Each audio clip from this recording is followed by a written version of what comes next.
Olá pessoal, meu nome é Hugo da Costa e hoje eu estarei tratando do escoamento de Hagen-Poiseuille em um canal quarteríptico. Temos aqui o sumário da apresentação e vamos começar primeiro com os objetivos. Dessa forma, tem-se como objetivo determinar uma solução analítica para o escoamento de Hagen-Poiseuille que passa ao longo de um duto com seção transversal quartelíptica por meio de duas abordagens analíticas distintas, a transformada finita de Seno e o método de Fourier.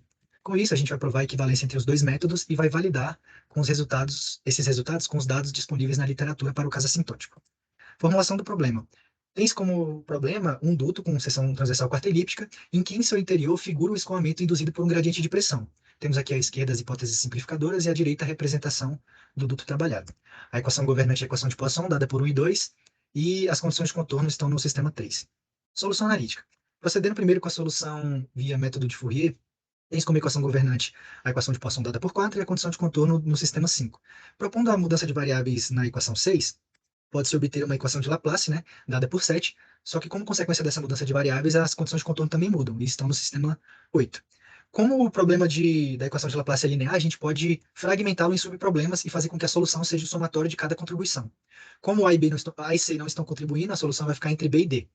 Então, procedendo com primeiramente com o subproblema B, a gente tem como equação governante a equação número 10 e as condições de contornos dadas no sistema 11. A solução para esse tipo de problema é dada pela equação 12 e o resto do trabalho recai em determinar esse coeficiente Bn. Basta resolver essa integral dada por 13 e a gente consegue chegar na equação 14. Passando para o subproblema D, a gente tem como equação governante a equação 15 e as condições de contornos dadas no sistema 16. A solução para esse tipo de problema está na equação 17 e o trabalho novamente recai na determinação do índice dn.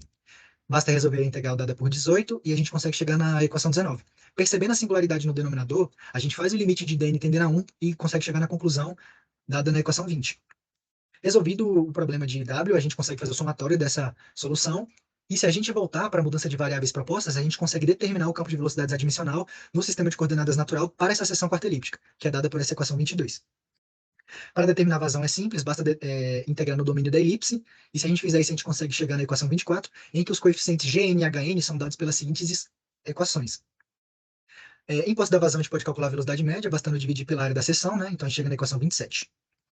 Agora vamos resolver o problema com base na transformada finita de seno. Temos aqui nas equações 28 e 29 as representações as definições das transformadas nos dois eixos que a gente vai realizar.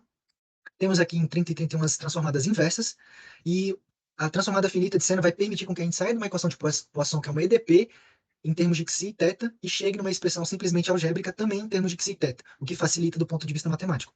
Então, pegando a equação governante, aplicando a transformada finita em relação a θ, primeiramente, a gente consegue chegar na equação 33. Pegando essa equação 33 e aplicando a transformada em relação a xi, a gente chega em 34. E se a gente isolar o mn, a gente consegue chegar nessa expressão algébrica, dada por 35. Se a gente aplicar a transformada inversa, a gente consegue chegar na equação 37, que é o campo de velocidades adimensional na seção quarta-elíptica, no sistema de coordenadas natural. Para determinar a vazão é o mesmo procedimento, integra no domínio da elipse, a gente consegue chegar na equação 39, em que Kmn está dado pela equação 40, e se eu quiser a velocidade média, basta dividir pela área da seção. Aí chega em 41. A gente pode determinar também o diâmetro hidráulico e o F Reynolds, dados por 41, 42 e 43. E agora a gente vai para a parte de resultados, né? A gente conseguiu plotar a vazão com base nos dois métodos para 4 razões de aspectos diferentes, e a gente conseguiu perceber que à medida que o alfa tendeu a 1, a gente conseguiu chegar no limite assintótico da seção proposto por Lopes e Alassá. A mesma coisa foi feita para a velocidade média, então a gente consegue perceber que à medida que a alfa chegou perto de 1, a gente se aproximou do limite assintótico. O mesmo foi feito para o parâmetro de F Reynolds, também respeitou o limite assintótico.